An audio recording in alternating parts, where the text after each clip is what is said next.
Hi everyone and welcome back. So in today's video, I really want to get deep into handstands. More specifically, what is a handstand? What are prerequisites for learning a handstand? Progressions for learning a handstand, common misconceptions, and also how to program handstands into your existing practice or if you're starting from scratch. So straight away, I'm gonna say that I'm not by any means handstand expert. I will share a few links for few individuals, few profiles that people that I really find inspiring, who are amazing hand balancers, and they're dedicated all their lifetime practice on how to learn a handstand and sharing their handstand hand balancing practice. Okay, so this is just my personal way and collection of experiences, anecdotal experiences uh, on how to develop a handstand, and it's primarily aimed towards beginners. Although, or even if you're intermediate, you might gain some insight from this. So that being said, let's begin. So, what is exactly a handstand? So, as the name itself suggests, it's a fairly static looking position where you balance on your hands being your base of support, shoulders above usually, and then hips or center of mass being above your base of support. So, example of fairly bog standard straight handstand is this. So, hands, shoulders, hips, and although it seems like it's a fairly static position, if you observe very closely, you can constantly see the action of rebalancing and recalibrating that balance with my hands in this case. Forearm muscles working, fingers pressing into the floor. So in order for me to correct under or overbalance.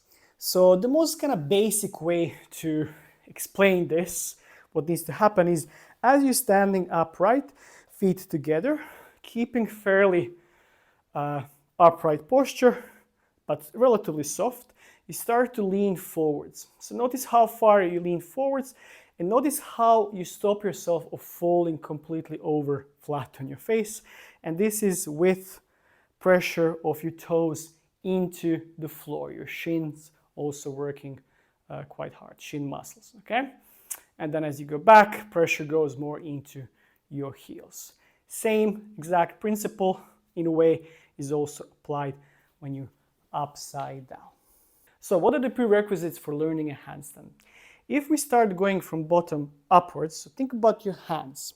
So you want to have decent amount of finger and wrist flexibility and strength in order to support your own body weight while being upside down.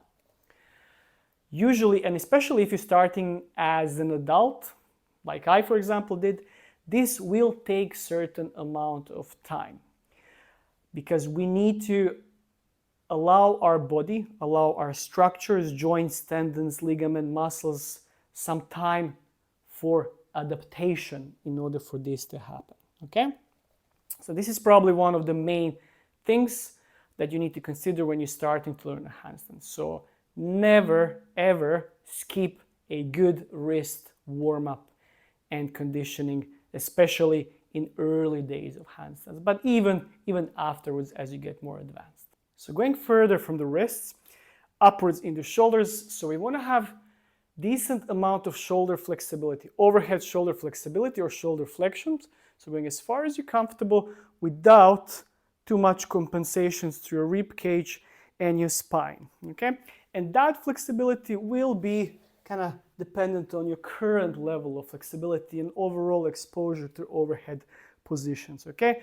Quite often tight shoulders can be because of that lack of exposure, also tight pecs, lats, and other structures, okay? On top of that, you want to be able to protract. So spreading your shoulder blades across the ribcage to stabilize as you flex the shoulders, okay? You want to have awareness and ability to internally and externally rotate your shoulders. And more importantly in the handstands, to elevate. So think about this upward shrug. So that elevation is just serving as creating a nice base of support and resisting the effect of gravity. So gravity is trying to bring us down. We're trying to resist that by pushing upwards. So for example, if I have my bog standard handstand, I keep the elevation through my shoulders. Initially, I like to always teach people to push quite a bit, but then as you get more comfortable, you can find your own level of elevation. Okay, if you collapse, then you're gonna notice usually people tend to lose their position and balance. As you get more advanced, you can play with these elements together. Okay, moving on from shoulders, one of the next prerequisites, and kind of closely related to shoulders, is awareness of what your spine is doing. In this particular case, flexion, so rounding, and extension, arching. This extension will happen, as previously mentioned, as kind of compensatory pattern if you lack shoulder flexibility. But it can also happen on purpose, especially if you're doing more arching handstands, like Mexican handstand, which is going to happen probably definitely much later in your handstand journey, okay? And also very important, as for example, when you're kicking up, you want to make sure you keep your spine flexed as much as possible, because this is then going to transfer nicely into solid handstand kick up without excessively arching here. Again, arching is perfectly fine, especially if you're still developing that shoulder range. Next part would be decent posterior chain or hamstring flexibility together with some hip flexor strength. Just because, again, what we just previously mentioned in the handstand kick up, the better you can stack, clearly obviously dependent also on your anatomical proportions, the better you can stack your hips, your center of mass over your base of support, the easier it will be to kick up higher. If I'm really struggling with handstand flexibility, with hamstring flexibility, you're probably gonna, this is gonna be a forward fold. You're gonna have to bend your knees. It's gonna be much harder and less efficient to kick up to enter the handstand. And also, the better you get with the hamstring flexibility, the easier, and with the pancake, any forward fold variation, the easier eventually would be to do the actual press to handstand and so on, okay? But that's something that we're gonna discuss later. So just to go through everything again, so good wrist flexibility and strength, which comes gradually with time, shoulder flexibility and strength, awareness of what's happening in the spine, and decent hamstring posterior chain flexibility and hip strength in general. Okay, what you don't need, which is quite often urban myth and falsely advertised as prerequisite for handstands, you don't need strong core. Usually, what I like to personally say, if you're standing and if you can stand fairly okay in this position, this is more or less similar level of strength and engagement you need to have, maybe tiny bit more than this. That sort of engagement that's often taught, even I often do it on my handstand classes. Let's say, for example, hollow body. First of all, there is a difference between hollow body and this type of hold where your lower back is flat on the floor, and this one, which is kind of closely resembling handstand lie. My lower back is still on the floor. This is obviously going to be dependent on your flexibility, okay? The reason why I like to teach these is especially for people, for example, that are very hypermobile, very mobile in general, dancers or people that practice lots of yoga. They tend to, like to call it, be very noodly. And having certain kind of awareness and conditioning the body into that more flexed or slightly flexed position can be quite helpful, just as a sort of kind of trigger towards how to get into proper alignment and keep that minimum of muscular tension in order to coordinate straight or relatively static handstand without sort of relying too much on midsection to balance. Because some of these flexible people, you can often see that they balance with their lower back and the pelvis. They're moving it way too much.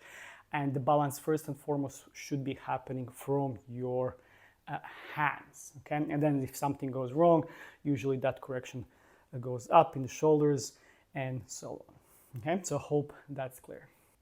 And now what you actually don't need to have a handstand. First of all, pointed toes. So let's say I kick up into my handstand, I catch it. I can point my toes for aesthetically pleasing line, or I can keep my feet in any position I prefer, okay? So that's one thing. Second of all, do I need to have strong core?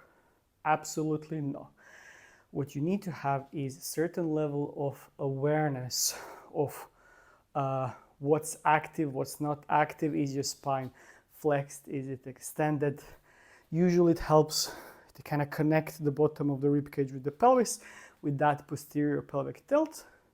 Again, if we're searching for that aesthetically kind of gymnastic style straight line. So if I, again, kick up into handstand, I get my position, my glutes are completely relaxed. I can tuck in my tailbone and engage my glutes, but nothing really changes. Same goes with core.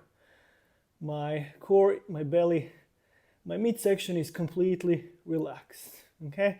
So you don't necessarily need to have any of these for handstand, okay? What you need to have is what we discussed earlier. Strong forearms, hands, finger flexors, extensors, strong shoulders above everything else. Gradually developing that awareness, strength, and endurance. Some of these elements, like strong core, pointed toes, engaged glutes, not really. So now after we discussed what is a handstand and the main prerequisites and common misconceptions for the handstand, how you're actually going to practice to develop your handstand.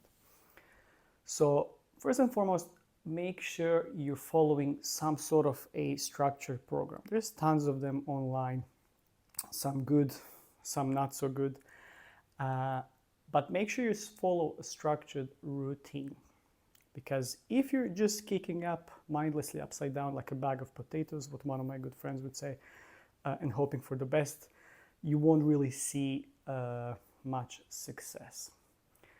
So you want to have a certain goal, certain benchmarks in your handstand journey. Handstand training is not necessarily the most complicated training. So it's a very complex skill to learn, especially if you don't have any gymnastic background, especially as a kid, but it actually has a very simple sort of set of progressions and sort of benchmarks, landmarks that you can actually achieve on your journey. So let's assume you're starting from scratch, you don't have any handstand background. So you always want to start with a warm-up, like any other training. So for the handstand warm-up, we definitely want to put emphasis on shoulders, wrists, even more so than anything else, spine, a little bit of hip work, okay? So now I'm just going to guide you through sort of basic warm-up, energy efficient, time efficient warm-up that we want to work on. So you can always start with knees on the floor, hands underneath your shoulders, fingers spread apart. And first, what we can do here, as your hands are stuck in the same position, we can start to rotate shoulders gently in one direction. So we're rotating shoulders over base of support. My shoulders are still fairly kind of active here already. I'm actively pushing up, protracting.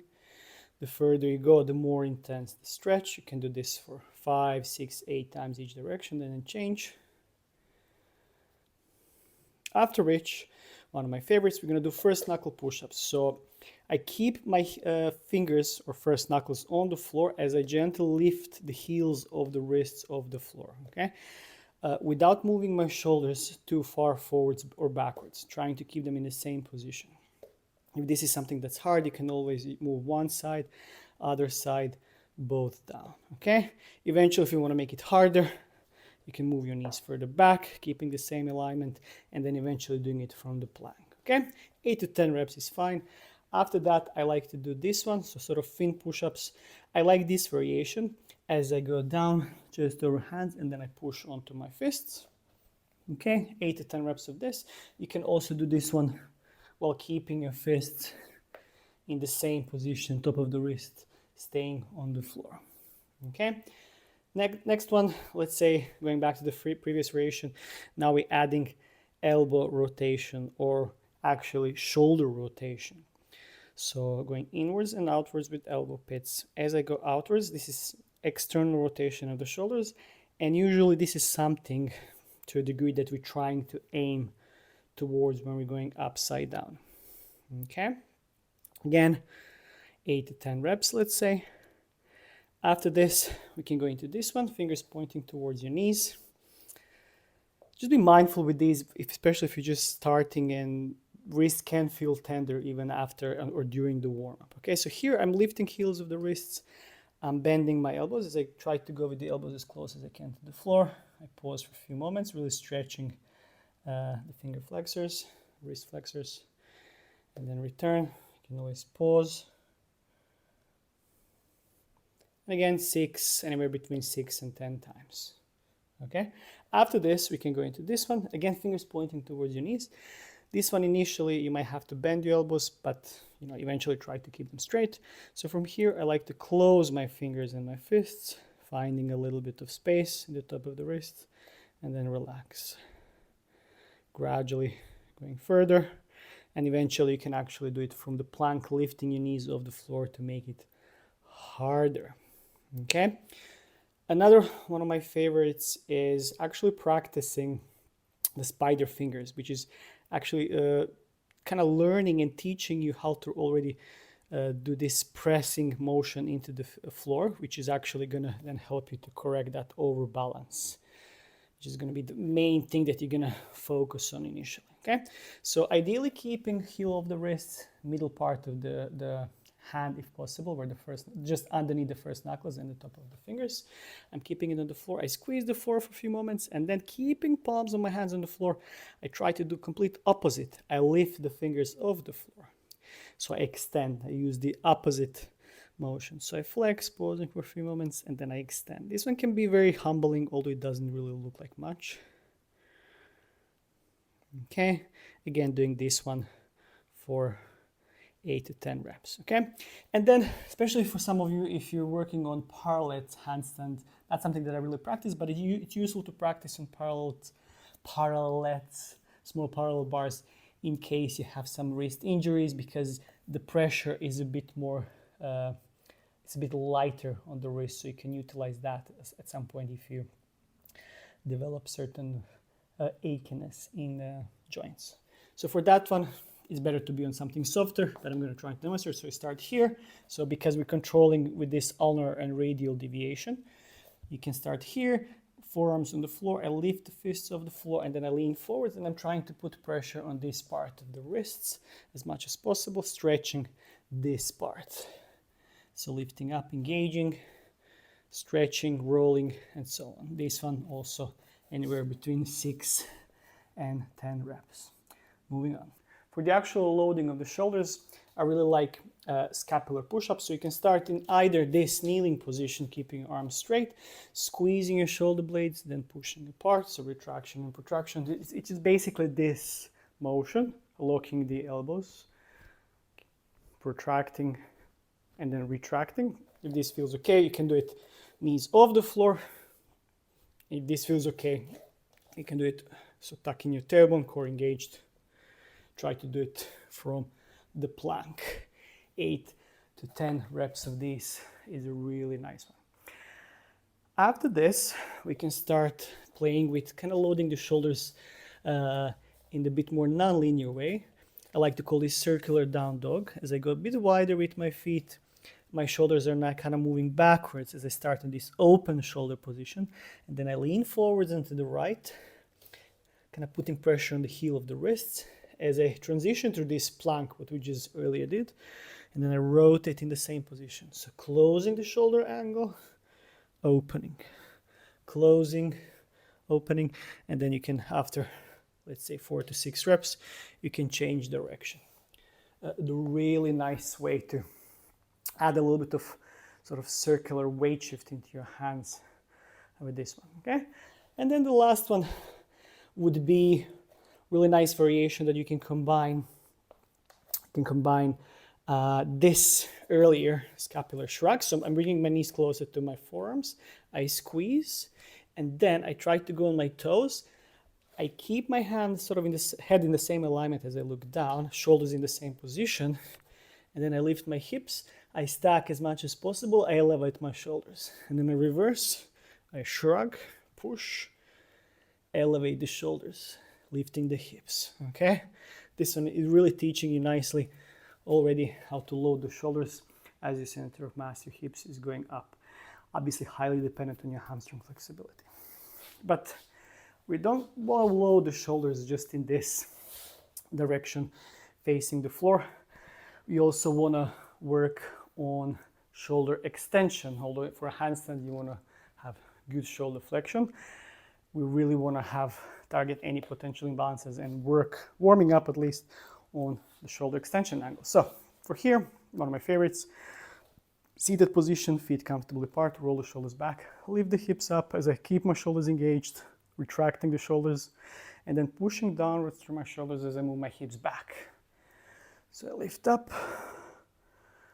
I move back, moving the hips as far as you can comfortably go. Obviously, it's going to be highly dependent on your arm length. You can place your hands on yoga blocks as well. This one works, or any half bridge variation. For here, I rotate, I lift my hips, I push to my shoulder, I reach, I look, I face with my eyes towards the reaching arm as you go from side to side. Nice one. And then the last one here, if we did the facing the floor and facing the up, adding a little bit of side bending, loaded side bending. You can do it on your forearms, although we're significantly reducing the range of motion. Or this one, where I keep my arms straight, allowing the shoulder to move, shoulder blade to glide on the rib cage. So I reach up, then I allow my hips to go as low as possible, pressure on the heel of the wrists, reach up, and then go down. Okay, for reps, or I usually like to do it for like 30 seconds per side. So we're loading the wrists, we're loading the shoulders in more than a few angles. What I also like to introduce either at the beginning for the warm-up or towards the end is actually a little bit more ballistic, more relaxed movement of the arms. We're using momentum, so for example with arm swings, keeping the wrists, elbows, and shoulders relaxed. They're moving as a result from what I do with my feet as I push from side to side. And then doing this upward motion. So having a little bit of traction upwards through my rib cage and so on. Okay? And then classic forwards, backwards. So as I do this, I have a mini bounce in my knees. And then you can do opposites. And then as you get comfy with this, you can add opposite rotations, opposite circles with each arm. Few one direction, few other direction. You can also add one of my all-time favorites from standing position. So figure 8. I go with my right arm, I circle in front, and then I continue that circle behind, keeping my feet either flat or I can lift my heels, especially maybe if I struggle still with that mobility. Again, I'm utilizing this momentum here, especially as I get used to it, to do more faster reps. Something that you can also do here in a standing position or sitting for the wrists, the classic fingers together, rotating in one direction gently. Common mistake, people just do this. Be more mindful, slow down, and then changing direction. Shaking of the wrists.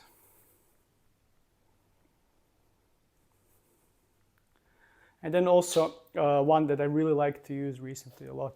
So arms in front, I'm opening and closing my fingers fully. It doesn't need to be super quick. And then I like to combine it with shoulder motion, going sideways, up, front, side, up.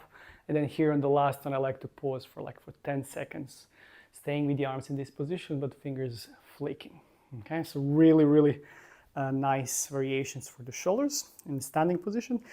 And then hips, usually you can't go wrong with the straddle position, hands on your pelvis, softening the knees if you need to, rotating in one direction with your torso, 5-6 times each is fine. And then change direction. Okay, and then hinging, straddle, or going more narrow. So if you know your hamstrings are super tight, you can bend your knees. So I'm driving, shifting my hips backwards as I lengthen my spine forwards. Something that's also quite good here is to, as I'm going backwards with my hips, I utilize the reach of the arm upwards. So I'm engaging my shoulders a little bit as well. So reaching upwards with my arms, okay, for reps. As we're also doing in the handstand kick up, we're doing some action with the ankles and the knees. You can go closer with your feet, rotating the knees in one direction. To begin with heels on the floor. As you get more comfortable, you can go a bit deeper. Okay, one direction, let's say 8 to 10 reps, other direction, and so on. And then maybe even adding a few mini jumps.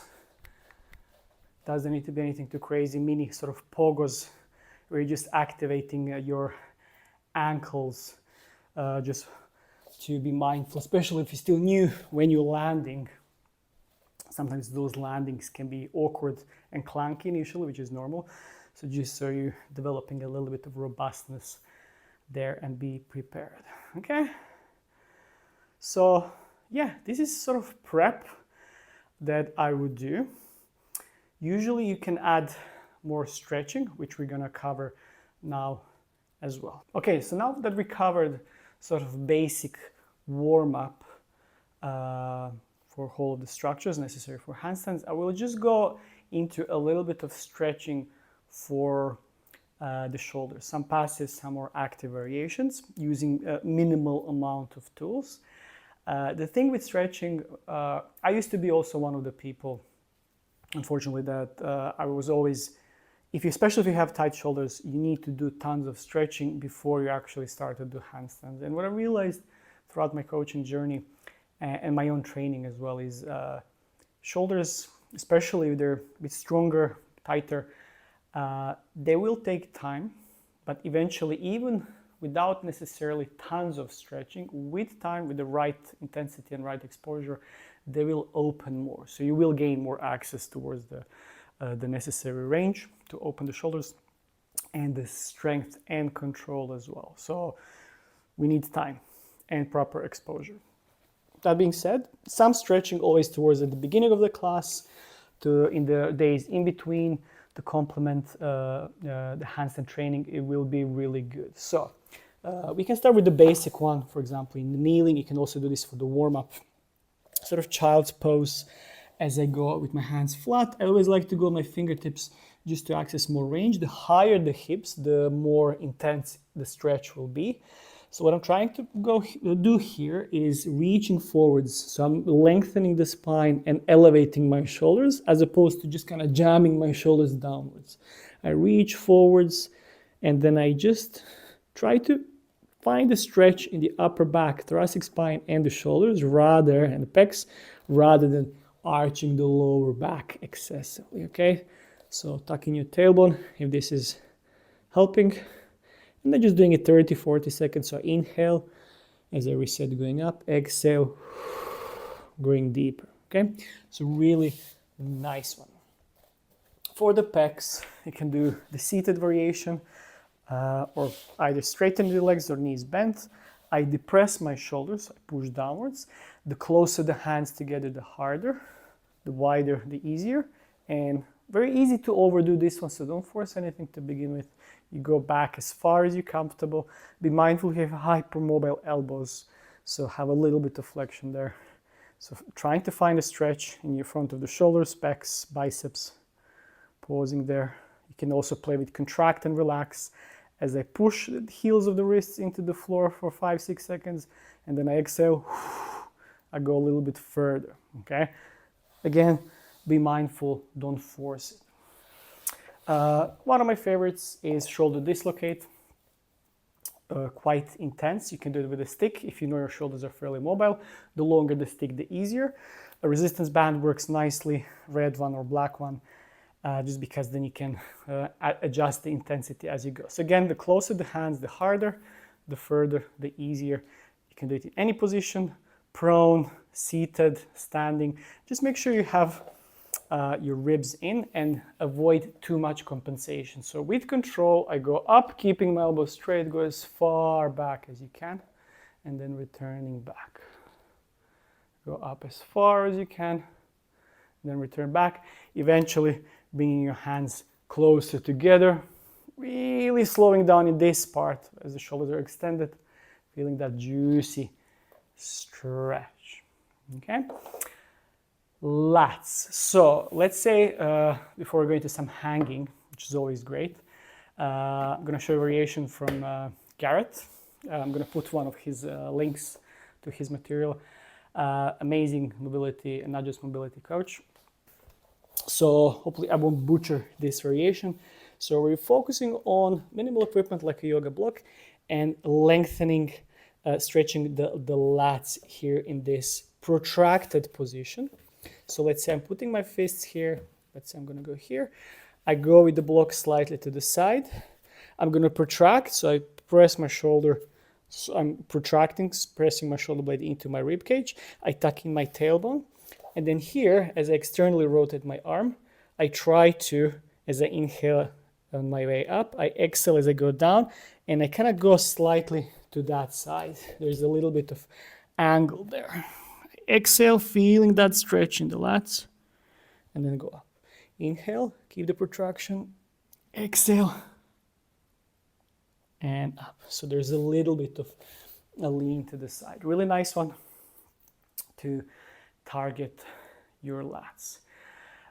You can also do a little bit of side bending, for example, in the seated position, just to mobilize the spine, partially your lats.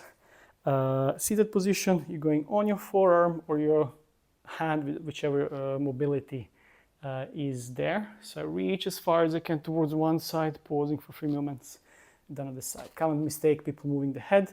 You can keep your head, your neck in the same line with your sternum, focus on your mid back and lower back, okay? So these are a few here. I will show you now a really nice one with the rings and the hanging, which you can always superset with handstand. Okay, so hanging, although not necessarily the most efficient stretch for the shoulders for the actual handstand, it really complements the alignment, especially if you have enough height. And it really kind of, in a more balanced way, strengthens the shoulders as you go in the passive hanging, sort of passive elevation, then active depression as you go down. You can practice that. So gripping the bar, if you have bar or rings, making sure if your bar is a bit lower like mine, you can bend your knees, tuck in your tailbone. So in this position, and then you can either go from passive into active, either pronated grip, or if you want slightly more lat stretch, you can go in the supinated grip. Okay, so you can do this one. When you get comfortable with this, you can also do single arm, either feet supported or feet off the floor, and so on. Often on my sessions, I like to include a little bit of active work, like hanging knee raises, or if people have enough strength, even toes to bar, but that's something that's optional.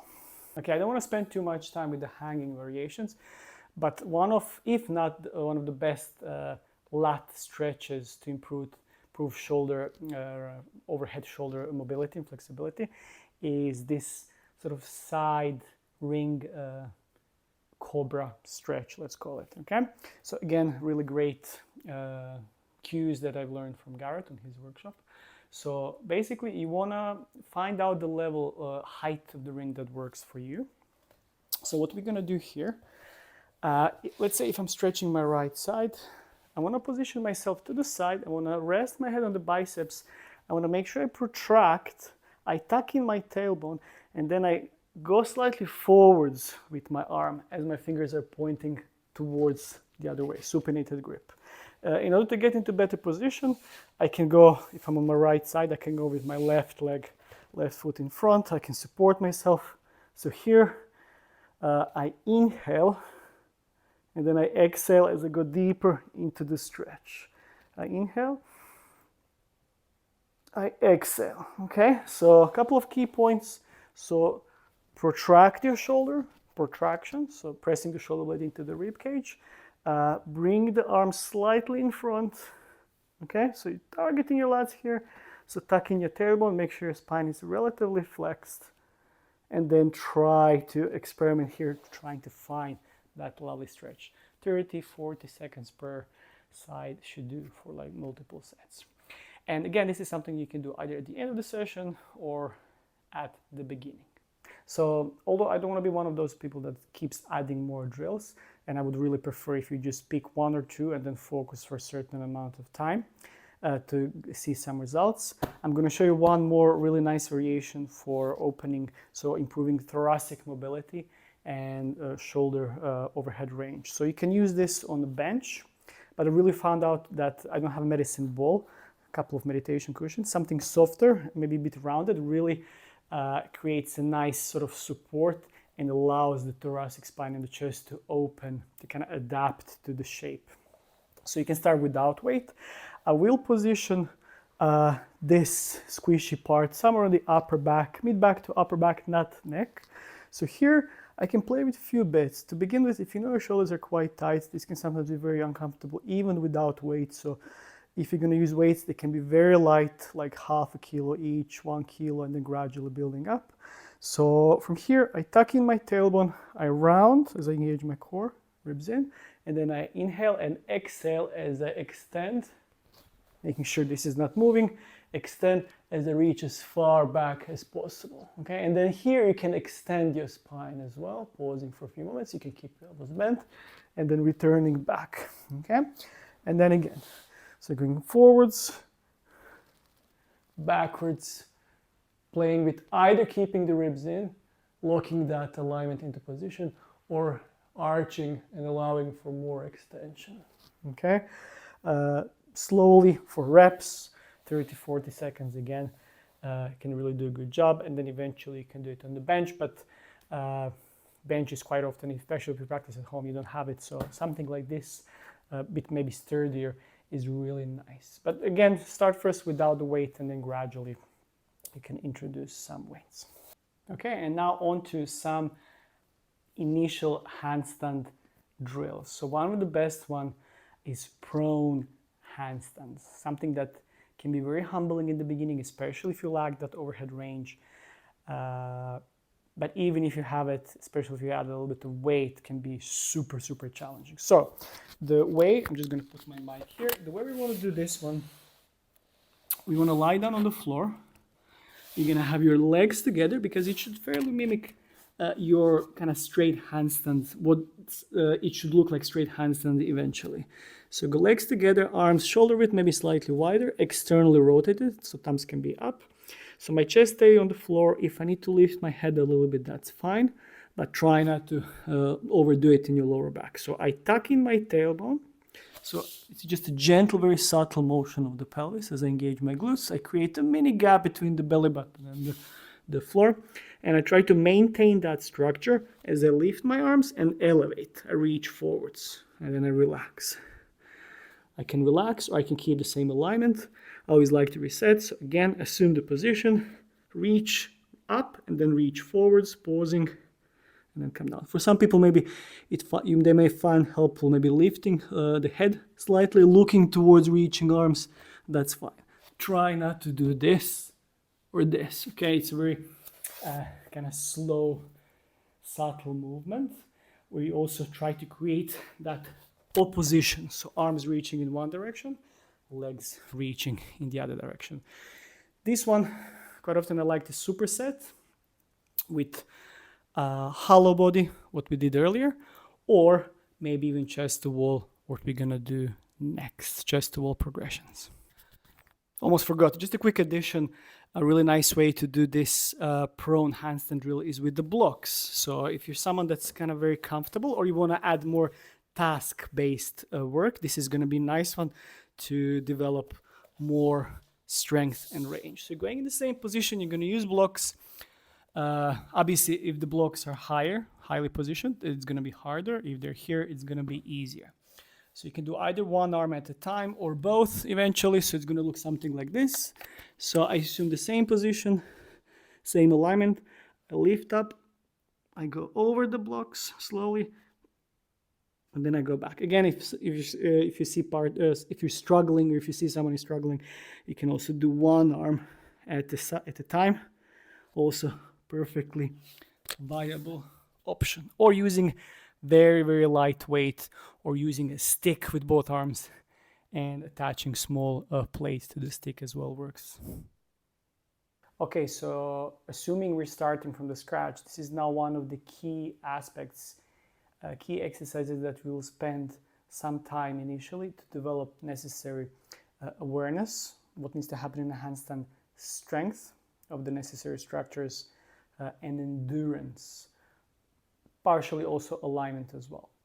Okay, so, and that's chest to wall handstand progression. So assuming you're someone that's complete beginner and you're starting from the scratch, even I would go as far as even starting in this low position, like a downward dog. You can even bend your knees, lean forwards, shoulders above your hands. I elevate my shoulders, keeping my hips as high as possible, and just holding that position, or maybe just here, okay, or maybe lifting the heels to stack your hips higher, holding it for 20, 30, 40 seconds, and so on.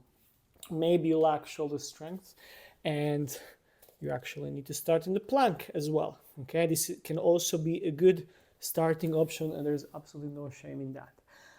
Once you get comfortable with this, which can happen actually very quickly, you can utilize a chair. And now we're going into our sort of first proper stacked, again, depending on your range and the height of the chair, a handstand position, and also depending on your hamstring flexibility. So let's say I start from the plank. I want to walk with my hand backwards up until my hips are over my shoulders. I look down, I push tall, hands shoulder width or slightly wider, pressure on the heel of the wrists, and keeping my spine flexed. If this is quite intense for the hamstrings, you can bend your knees a little bit, that's fine, okay? Try to find the position that works for you in terms of you still want to have base of support, shoulder and hips as high as possible on top of each other. This is where actually having slightly higher chair might be more beneficial. And again, spend some time here. So you want to do multiple sets, starting, let's say, with 20 seconds, working towards like 3 to 4 sets of 40 seconds resting in between, adding a bit of hanging, bit of stretching, and then gradually working 40, 50 seconds if necessary. But usually once you're with 30, 40 seconds comfortable, we can start elevating the feet.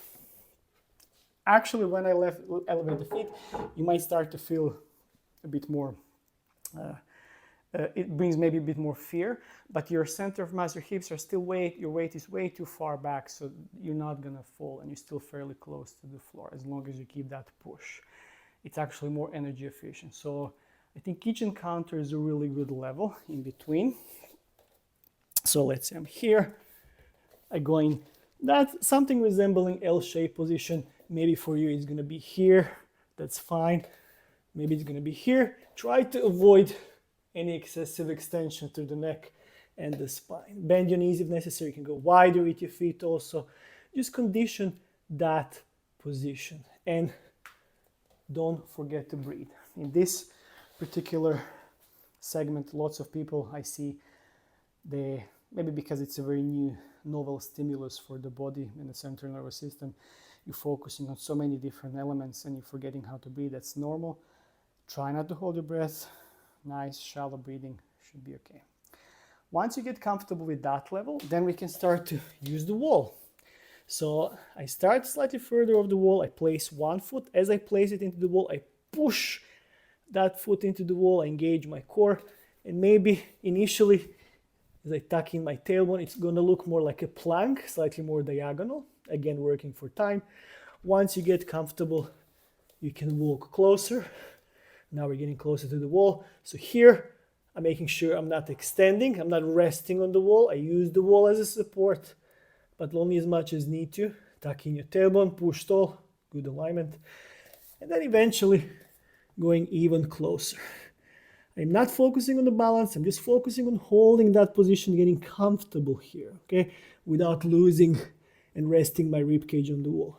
Only my toes are gently on the wall.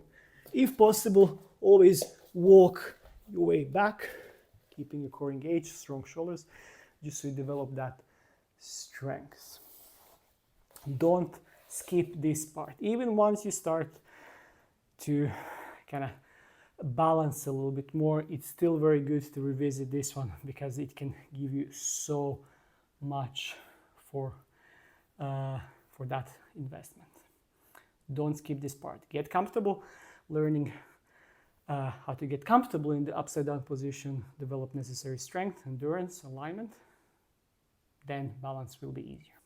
So chronologically speaking, and this is highly also dependent on your individual level and exposure, as you get stronger in this chest to wall position that we were just talking about, you can gradually start to practice split leg handstand entry. And in order to practice that coordination, which is one leg, we're using it for the swing, another leg for the push, we can utilize the wall. I really like this variation where I place my hands kind of hip height. You want to make sure you have space. I kicked my foot way too many times on the kitchen counter. So let's say this is my pushing foot, this is my swinging leg. Okay, I push into the wall, I tuck in my tailbone, this knee is slightly bent, and I swing this leg up. Okay, there's also zone of opposition. Something is pulling my leg upwards. I'm trying not to arch my back. I'm keeping my ribs in as I swing up, come down, swing up, come down. This nice action, something you can practice 20-30 seconds each side. Maybe supersetting also with this chest to wall position. Okay, and now after you get comfortable with that, we're gonna start practicing kick up back to wall. Because in order to get upside down and start with the next one of the main and the best drills, which is going to be heel pulls, correcting the overbalance, we want to assume you can actually bring yourself upside down, even if it's messiest kick up ever, which we're going to cover now. The sole purpose of handstand kick up is to bring your center of mass, your hips, over your base of support. So that means a couple of key points we need to cover. The basic split leg handstand kick up. First of all, try to avoid this. Although this is sort of from gymnastics lineage, and it can kind of help you to gain more momentum as you kick up. You basically want to get comfortable, always placing your hands in the same position so your body can actually learn. Get used to placing your hands first. Shoulders slightly wider than your shoulders, whichever you prefer. Again, we all have different bodies, so what works for me it's not going to necessarily work for you, but you can play with this. Shoulders are above my hands. Okay, I can even lean forwards a little bit, ribs in, stacking my hips as high as possible. Okay, just because if I kick up from here, my hips are quite high. Now, as I go up, I need to either kick up way too much, which is also going to result with the excessive arch in the spine.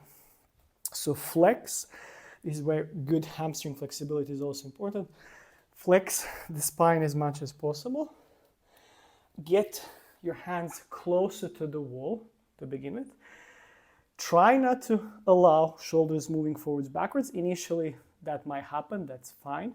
But if you notice, if I start here and I kick up and my head bangs into the wall, it's slightly too much. All I'm trying to do is to bring one of the feet and then other foot on the wall. So initially it might look like this. I place my hands, I reach up, and then other, okay? It might be slightly more intense, less controlled. You're just gonna smack into the wall. Maybe your hips are gonna kick the wall as well. That's fine as long as you get upside down, but then you actually do your position, the checklist for heel pulls, which we're gonna cover later. So freestanding, it looks like this. It's gonna look exactly the same way as you use the wall. So I place my hands. I always like to have mini swing. I kick up, I bring my hips under the shoulders. Okay, how wide your legs are gonna be is highly dependent on your hamstring flexibility. Might be closer for some people, might be wider for others. Okay, the goal of the kick up practice is not to catch the balance, is to get in that second or two suspension point where you notice, okay, actually my hips are quite high, that's good, and then you come down. I was just not doing more than 2-3 reps in a row. After each, you can rest, mini break, and then repeat again. So the way I like to practice these is putting a timer, 5-6 minutes, and then just practicing both legs for a well-balanced approach. But let's be honest, you're probably gonna initially use your better leg, as we all have one better side for the most of the time. So again, placing the hands, doing the checklist, one leg pushes as one leg swings, reach the wall for a second, and then come down. Repeat, come down. Eventually bringing both feet on the wall, or as you get more comfortable, which is usually going to happen later on in your handstand practice journey, you can move your hands a little bit further off the wall, and then you can practice actually not reaching the wall, which I'm just going to show you now. I like to call this precision kick up, but actually I would suggest doing that a little bit later. Even if you reach the wall, it should be very soft. What that means is it's giving you time frame. It assumes your kick up is very soft and controlled, and gives you time in case you overbalance and you fail. So for example, I kick up here, I fail, I have time to move one of my hands and just kind of safely exit the handstand, okay? Rather than just over kicking and losing it completely. So this was a little bit on the kick up. We might cover this later on with the precision kick ups, but for now, this is something that you want to practice in order to actually get upside down and start working on your heel pulls, which is again now the second part of your handstand journey, where you're going to spend quite a long time to start refining the balance. Okay, so heel pulls. Assuming you already covered chest to wall handstand progressions to develop your foundational strength, alignment, and endurance, which is probably not going to take that long, obviously dependent on your current existing level. And assuming you can already kick up upside down back to wall, which we just briefly discussed, now the real practice starts, because this is now really getting into what your hands and your fingers and the shoulders and the rest of the body needs to do in order for you to start experiencing that weight shift and the balance, okay? So to try to make it as simple as possible, safety first, so just, make sure, I forgot to mention that earlier, so you have space. The most common injuries that I've noticed with people practicing handstands at home is the toes and the feet, because they're just smacking their feet into rough edges of the corners of the room or radiators and so on. So just be mindful of that. So assuming you can kick up upside down, make sure you're not super close to the wall with your hands, because it's just gonna push you back, but also not too far so you're not arching too much. So let's say this is my level. Always try to have your hands in a relatively same position. You can even have some markers on the floor. Just if you kind of have certain baseline of body positioning, your body will, which you're constantly working on and refining and revisiting, your body is going to learn faster the new skill. So I'm here. First of all, I kick up. It can be any kick up to begin with. So once I'm here, first of all, don't rush. So I need to check my position. Legs together. So I look down in between my hands. I push tall. I try to create a little bit of kind of connection throughout my body. I tuck in my tailbone. I keep my ribs in. I push tall. I reach with my toes towards the ceiling. And then, as I have that lovely connection, now I try to press my fingers into the floor. And initially, you might just notice your heels are becoming very light on the wall without losing the connection and moving too much up and down. If you arch a little bit here, that's fine as well. So I press my fingers, and then as a result, my heels move, and then I release, they move back. I press my fingers, my heels move off the wall, I release, they come back. So as you do that, and you notice that mini float of your heels coming off the wall, notice, which is going to take practice, how much is too much. If you press with your fingers, first knuckles and your fingers too much, and feeling weight in your fingers, you're gonna move all the way back. So always try to refine it. So you press a little bit, even if your heels stay on the wall, they move a little bit, and then you release, they move back. Initially, it's gonna be very chaotic. Also try not to lose elevation in the shoulders, but eventually, you might go from 1 second to consecutive 2 to 3 seconds, then 5 seconds, and so on. Common mistake, people get way too excited when they start to float, and then they just sink down in their shoulders, they lose elevation. So keep that elevation throughout, keep reaching the ceiling. Don't be obsessed too much in this particular case now here with alignment, because it's not a focus. Focus is now to find that weight in your hands and your fingers and trying to find the float. Okay, so it's the same principle like if you're standing. It's the easiest way to explain. And if I'm leaning forwards, keeping relative alignment of my body, how am I stopping myself from falling over? If you can see my toes, I'm gripping the floor, okay? So again, let's assume I'm even arching a little bit. Again, my alignment doesn't need to be perfect. I can even go further, extend my neck and plunge my shoulders a little bit. I find a float, I release, I go back. Always have a little bit of pause in between each rep.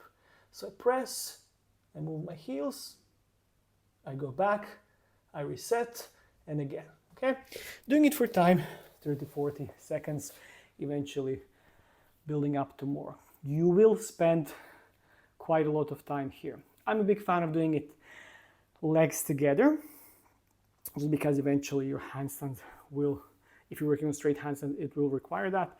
But if you prefer split legs, for some people it feels more natural, that's fine. Just make sure it's the same kind of key principle. Common mistake here, when people do this, they just mindlessly start to switch their feet without actually working on anything or learning. So if you do split legs, move one leg up until it brings your kind of center of mass in a better position to find a balance. Keep the other heel on the wall and then use the fingers to find the float, okay? Without switching the legs. Or if you're switching, make sure it's in very slow-mo and controlled, which initially it is not. Again, this one will take quite a bit of time. You're probably gonna spend the longest time here. Don't rush. Do it as often as possible. 3 times per week as minimum for like 5-6 minutes, few sets. A bit of warm-up, bit of shoulder prep. With the resting, this one can get you very far. So just a quick one, common mistakes that I see people do when they're utilizing back to wall approach. Either being too far away from the wall, meaning they really need to arch and use a lot of strength in order to find a balance.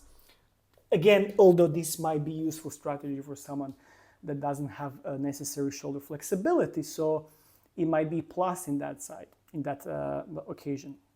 But the main thing that I wanted to mention is if you observe my feet, once I'm upside down, rather than using my hands, people just push their feet off the wall and then hoping to catch it, as opposed to pressing the fingers, finding float, and then going back. So the balance is not static position, it's constant refinement, searching for the refinement and recalibration in order to find it, rather than getting into position and that's it, hoping for the best, especially when you're pushing your feet off the wall. It almost never works, so just be mindful of that. Okay, so now a big one for many people.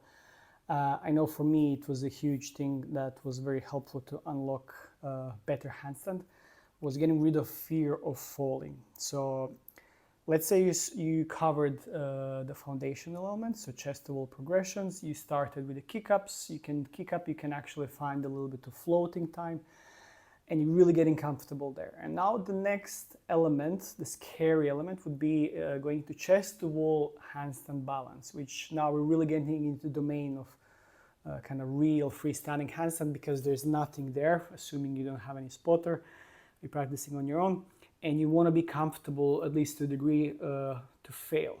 And by fail, I don't mean classic gymnastic tumbling, which some people do, or maybe going into bridge, not very sustainable. think it's asking for injury at some point. So, although it's a nice skill to learn, what I want to focus on is just safely bailing out through sort of shitty cartwheel. So just as you practice handstand kick up, which we were covering earlier on in this video, so assuming you actually have enough awareness to kick up with control and not over kicking and bringing the other leg up, which would be this. So I kick up, I bring the other leg up too much, and then it's bringing me out of balance. That means if you're soft enough, you have enough time to react. And by that, I mean, as you kick up, that swinging leg, usually, will be the landing leg, okay? So if I'm kicking up with my right one, if I notice that overbalance, that loss of balance, which my body at some point needs to experience in order for you to learn properly this, what I'm going to do then, I'm just going to move my right hand to the right side. Again, if it's my right leg kicking, I'm up here. I move from this handstand position, my right hand to the right side, which is already going to kind of twist my pelvis and my spine, and then that right leg is coming down, okay? I need to keep strong push through my shoulders. So cartwheel, let's say towards that side, I'm standing, I place my hands, I hop, and I exit. That's the shitty cartwheel, shitty low cartwheel. So eventually, as you get comfortable with this, what needs to happen is basically you're kicking up in a handstand, but rather than kicking, thinking I'm catching a balance, I actually want to kick up in a very controlled fail. Then I'm going to move that hand to the right side, and I'm going to safely exit. So I kick up, I fail, I move the hand, I exit. One more time. So place your hands, have a soft kick up as possible, but make sure you still have enough force to push you in overbalance, because if you all we ever do is this, and then come back here, you won't learn.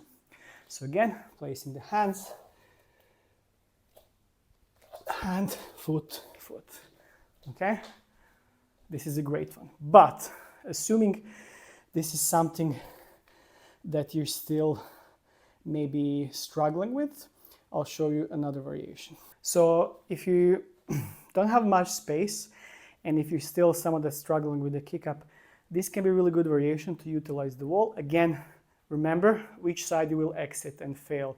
One side will be more natural for you. So usually, that's not always the rule, but usually that's the same side from the swinging leg. So if my right leg is swinging, I exit to the right side and other way around. So because that leg is the first leg that comes up in overbalance as you kick up.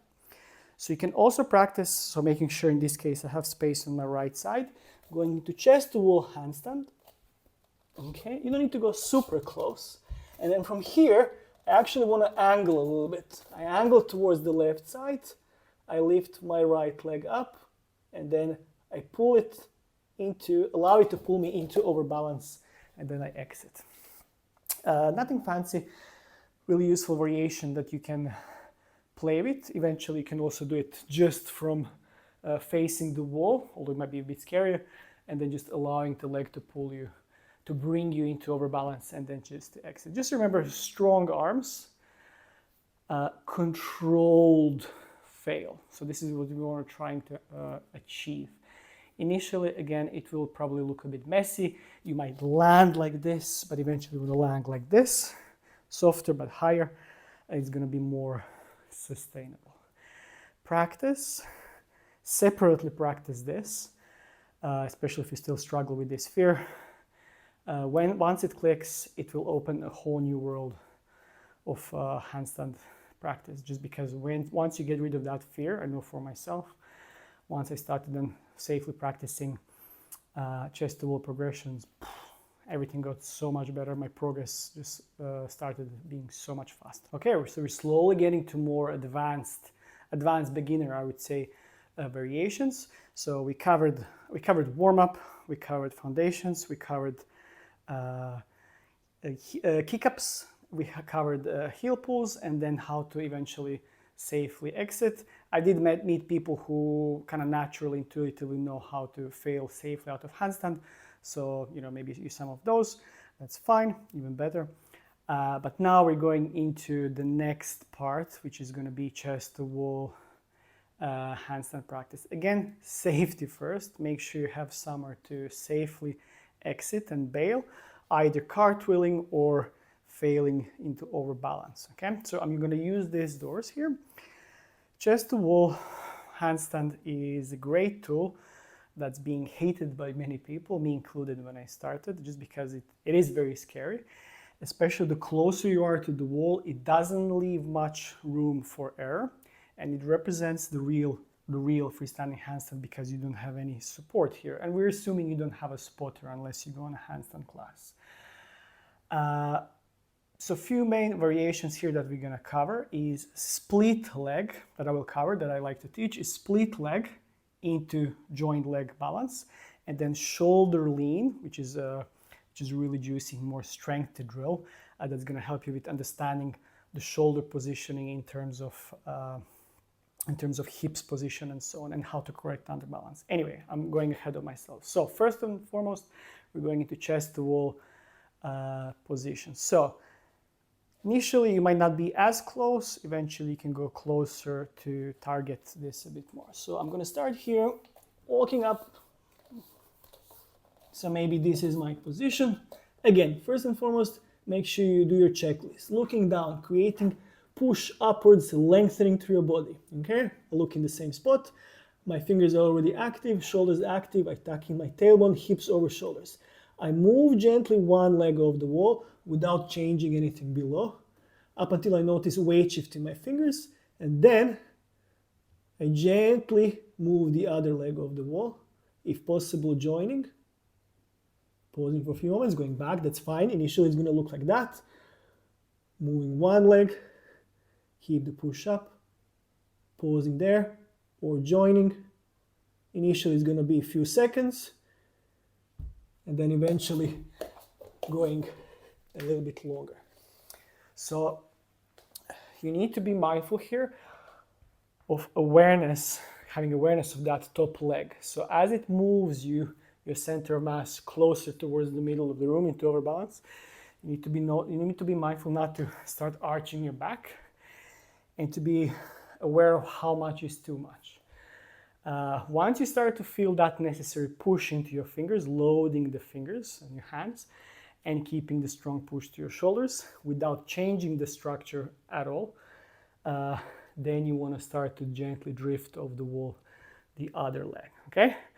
Another drill here can be keeping the same alignment, hands, shoulders, hips stacked, but then legs together, moving, which can also be a nice challenge. For this one, definitely go a little bit closer.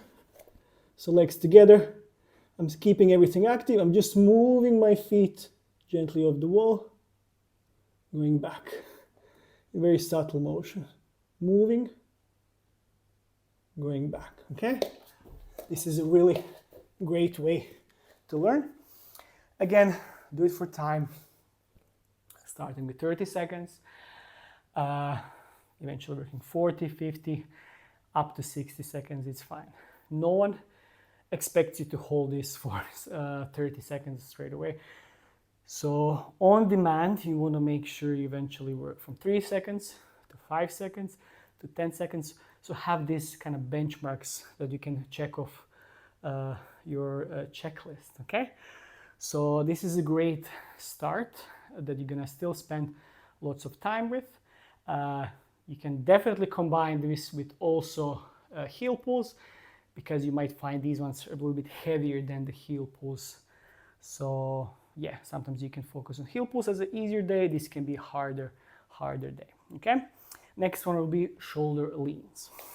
Okay, so now shoulder leans. This is a bit scary variation that's going to be really helpful to understand how utilizing movement, very subtle movement of the shoulders forwards in front of the base of support and your center of mass, your hips, and then backwards in order to correct underbalance, or going where your hips are moving back, is going to be very crucial in kind of giving you more options to refine your balance. So what we're trying to do here, just quickly to explain while I'm here, As you go into chest to wall position, go a little bit closer to the wall with your hands, just because that means you won't require to lean too far forwards. You're gonna gently extend your neck.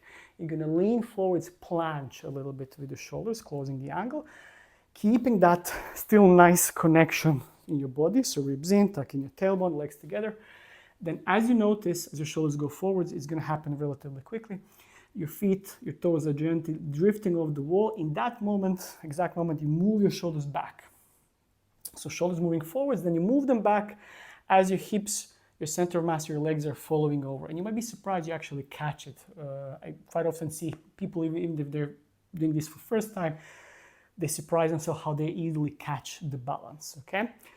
Initially, obviously might feel a bit scary, so safety first, make sure you have space to fail, especially if you don't have a spotter. You might just flop back. Initially, you might even notice your feet are still staying on the wall. That's absolutely fine. You're gonna find a mini float eventually, 2-3 seconds, and then catching it. So, hands on the floor, walking up, get into position. Again, you wanna be fairly close, so you don't need to lean as far forwards. So level 1, so look down, push tall, everything connected, tucking your tailbone. I lean forwards, I go back. Shoulders in front, I go back. Level 2, I lean forwards, push back, I flop back, that's fine. I lean forwards, drift, flop back, that's fine. And then level 3, leaning forwards, push back, catch the balance, and then go back, okay? So try to minimize how much lean you have. Obviously, if you're someone that has crazy strong shoulders, you might planche a bit more, that's fine. Common mistake here though would be people using that shoulder strength, excessive shoulder strength, and then they lean forwards, feet go off the wall, they catch the balance, but shoulders stay too much in front, and we don't want to have that. So you want to make sure to understand, so you have your base of support, your hip center of mass, your shoulders moving forwards. Once your hips get into good position, you're moving your shoulders back under, okay? Be patient with this one. Initially, as I mentioned, you might flop back. Eventually, you might catch it for 2-3 seconds, and eventually even longer, okay? Make sure you have mini pauses between each rep. Okay, so I just wanted to throw in one more specific drill where we're not necessarily focusing on balance, more on developing necessary shoulder strength, flexibility, also thoracic spine mobility. And this is going to be tuck slides, chest to wall tuck slides. Amazing, amazing drill that you can do towards, I don't know, at the beginning, or usually I like to do it at the end of the session for like 1 or 2 sets, 30-40 seconds of slow reps.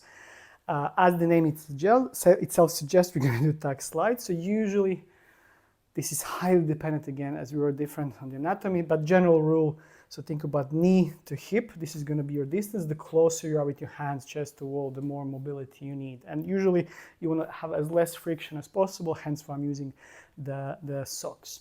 So here, what we're going to do, you're going to get upside down, making sure I get into that position, not too close, not too far. My hips should stay above my shoulders non-stop. And here I can actually bring my head in just to access more range in the shoulders. Legs together. I'm going to gently start to slide down. The lower I go with my knees towards my belly, the more tension in the shoulders and the upper spine. Common mistake, starting to planche or arch. No, I want to maintain, I don't want to sacrifice shoulder position for the depth of the legs. So gradually going deeper, sliding, pausing for a second or two, or maybe 3 to 5 seconds, and then going up. The closer you are, the harder it will be, okay? Really great way to develop better handstands. And also, it can be a really nice way to start strengthening the shoulders and kind of changing the center of mass as your spine and pelvis is rotating a little bit, which is going to be helpful later on for press to handstand development. So this is a great one. Optional, but highly recommended drill that can really, really help strengthen and refine your handstand, as long as you're doing it correctly. So remember, hands, shoulders, hips. If anything, hips can actually go further in that direction but shoulders need to stay where they are, okay? Hope that's clear. And in the grand scheme of things, only now, once you covered all these elements and you have certain skill, level of awareness, strength, alignment, endurance, we can start practicing more precision kick-ups and also something that's going to lead eventually to freestanding practice, okay? So just revisiting again precision kick-ups, I will have to move this plant because I'm going to kick it with my feet, I already know. So you're going to use the wall. For this one, we want to be a little bit further because the idea is not to touch the wall. Again, multiple ways to enter the handstand. Everyone has their own favorite way. My preferred way is this split leg because you can catch the balance more easily. The wider the legs, you can actually help you catch it more easily and counterbalance. So the goal is not to reach the wall. I go a little bit further away from the wall because psychologically it can still be helpful to be there. So one leg is kicking leg. So hands, shoulders stacked, hips as high as possible. One swinging leg. I kick up. I try not to reach the wall. Fingers active, shoulders under the hips. I come down. Again, 2 to 3 reps in a row. Pausing for a second or two. Don't catch the balance. Don't work on the balance just yet. And then the last one, shoulders under the hips, make sure they're not stay forward, and then come down. So once you get comfortable with this one not reaching the wall, then we can start to move away from the wall. This is something that's psychologically it's much better if you have bigger space or if you're outdoors. Solid surface is always good rather than uneven and squishy one, just for the wrist health and the better kind of immediate feedback that floor gives you to refine your balance. So once you get comfortable with this, then you can start playing with this freestanding. Exactly same principle. You already know how to fail. You already know how to catch balance. Nothing is changing apart from psychological. You don't really have any more support. So just be mindful of that. So hands, again, try to catch it in a split leg position. Eventually, as you catch it, pause here, catch the balance, and then slowly joining the legs together, pausing and coming down. Voila, and that's your handstand. So this last part also might require lots of trial and error, but rather than doing it at the very beginning, before your actual body knows how to catch balance, how to learn to recorrect balance, how to utilize your shoulders, your hands, body alignment, legs.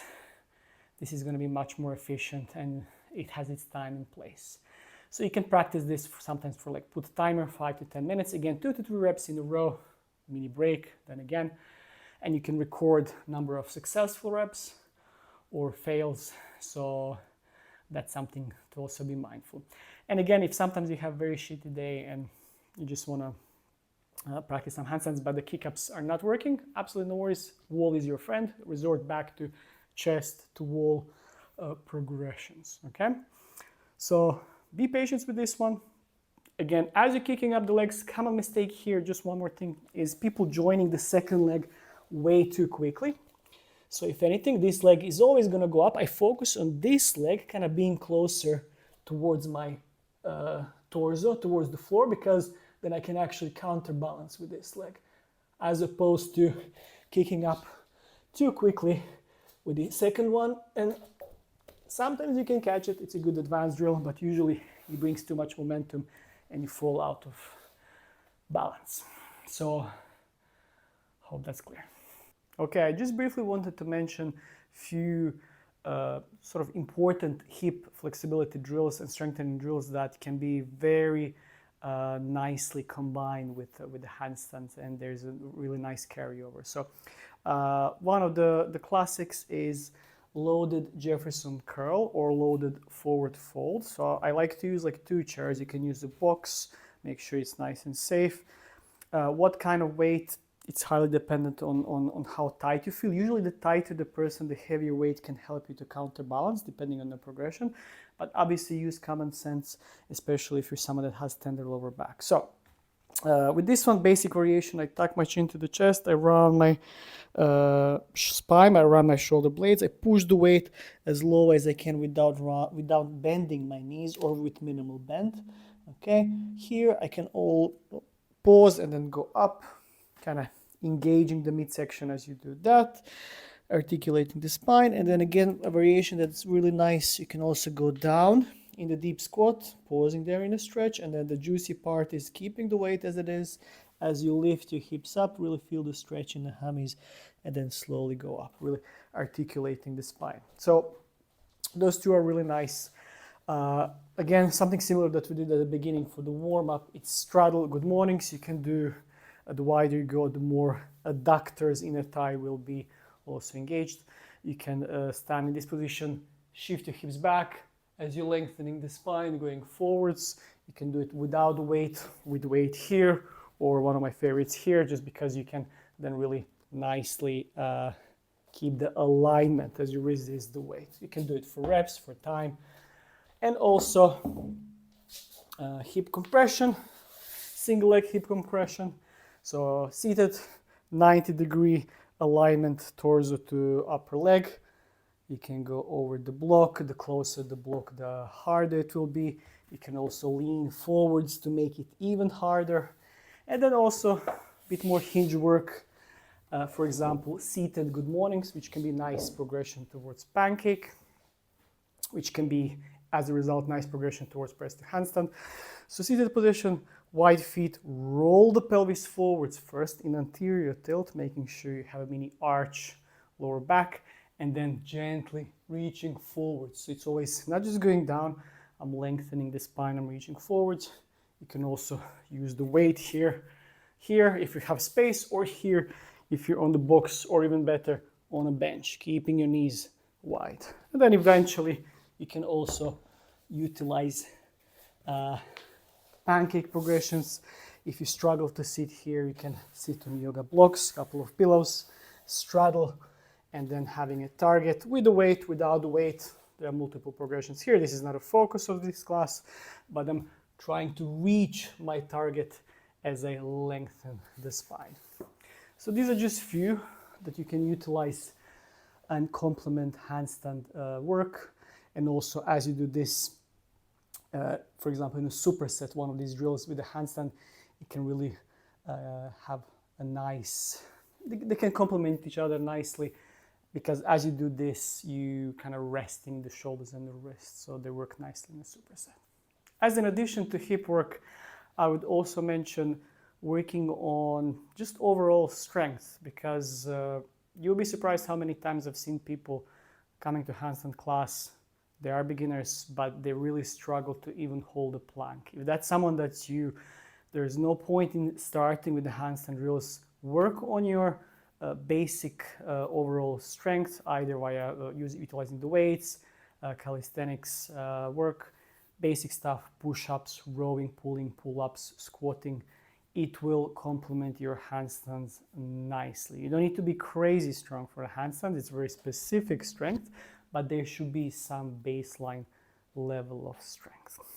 So one more thing before we finish is just briefly expanding on programming when you're working on handstands. So first of all, because it's a skill and you want to be fairly fresh as you practice handstands, especially in the early days, try to do it, if you're combining it with something else, try to do it at the very beginning of that other session. So for example, maybe you're doing strength training, you want to allocate 10, 15 minutes, doesn't need to be more than that, before that training for handstand, okay? While still trying to stay fresh for the actual work later on. If you're doing a yoga session or something, try to do a little bit of handstand practice before, or any other strength training. Or if you're going for a run, maybe practice some handstands before the run, just because up until you're at a certain level and you have certain capacity and awareness and endurance, then you can potentially do it in between certain exercises when you strength train or doing lower body or upper body work. Usually it goes really nicely with lower body in combination. But yeah, keep it at the beginning of sessions, especially as a beginner, as this video is kind of aimed towards beginners, okay? Second of all, handstands, they really thrive on frequency. So rather than having 1 or 2 big sessions per week, I mean, something is better than nothing, but rather than having 2 big long sessions, your body will adapt and your nervous system much faster and learn the skill if you, let's say, have 5 days per week, 3 to 5 days per week, 10, 15 minutes each day. It's amazing for a month or two how quickly you can, especially in the early days, how quickly you can start learning and picking up awareness, so weight shifts, figuring out what you need to do in order to get better with the actual practice. And the more you practice, shockingly, like any other skill, but even more so with handstands, you will notice improvements. Okay. Usually, if people are stuck, it's either, or the plateau, it's either they're working on wrong progression for their level. So it's either too intense or they're still stuck on a very low level, not progressing. Or maybe, as I did mention briefly at the beginning, we all learn in a different way. We all have different proportions of the body. So what necessarily all the tips on the class, some of them might work for you, some of them might not. So, let's be realistic about it. So this is not one size fits all, but it is an approach, at least the one that I share here is one that I've seen really providing the most results for the allocated time. Okay, so be patient. On top of everything, you will fail, but also if that means your practice consists of just kicking up and failing nonstop, you need to add a little bit of structure. So as a handstand is complex skill, you want to dissect it into digestible chunks and then work on separate chunks. So you're working separately on the kick up, you're working separately on a bailout, you're working separately on heel pulls, on the balance, or chest to wall balance, or tuck slides as you work on the strength and alignment. So you have all these different elements, and you can allocate. You can even go as far as allocate some of these elements on different specific days, rather than doing all of the drills in one day, which still you can do. But yeah, I would say wiser, do a little bit of this, a little bit of that for a certain amount of time. Once you see improvement, change a little bit, focus on other elements. Okay, so yeah, hope that's clear. Okay, so we're nearly at the end of this video. So just one key point, once you practice this last portion of the handstand freestanding one, don't aim for max holds. Have very achievable benchmarks. Can I hold consecutively for 5 seconds every time I kick up, coming down, rest? Can I then eventually work towards 10 seconds and so on? Rather than kicking up, hoping for the best, catching it maybe, and then aiming for your max holds. Try to avoid that. If you need help with this, I hope this video is really helpful, but if you need more structured approach, I just released a last kind of refining the balance component in my triple handstand program, which is available on my Physical Empowerment app. Very cheap subscription. You have also a 7-day free trial for everyone to try. I'm going to put a link in the description.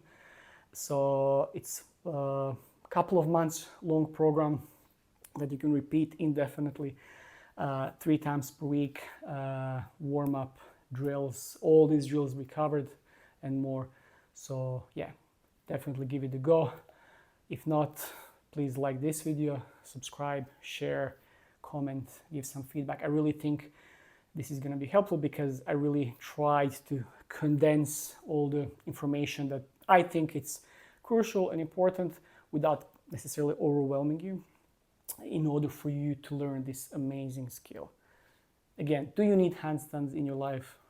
Probably not, but just by practicing handstands, you will develop incredible awareness of your body, proprioception, your shoulder strength, awareness, and it can be great skill to great skill that complements other skills and also opens doors towards other skills. So again, hope this was helpful. Take care, and until next time.